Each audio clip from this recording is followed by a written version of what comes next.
அவங்களுக்கு கானான் தேசத்துக்கு கண்டிஷன் கொடுத்த மாதிரி நமக்கு பரலோகராஜ்யத்தில் பிரவேசிப்பதற்கு சில கண்டிஷன்ஸ் இருக்கிறது.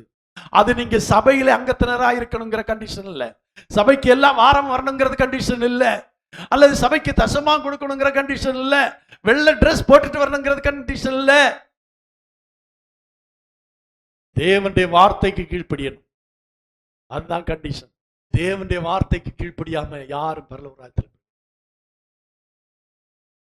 ஆனா பரலோகராஜ்யத்தில் பிரவேசிக்க விட்டால் இஸ்ரவேல் ஜனங்களுக்கு வனாந்தரத்தில் நடந்தது போல நம்முடைய வாழ்க்கையில நடக்கும்.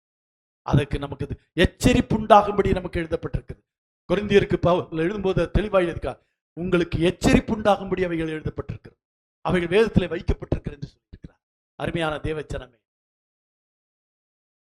அத்தனை லட்சக்கணக்கான ஜனங்கள்ல 2 பேர் மட்டும் பிரவேசித்தாங்க. ஆனா இன்றைக்கு ஆண்டவர் நம்ம இந்த சபையிலே வைத்திருக்கிறார்.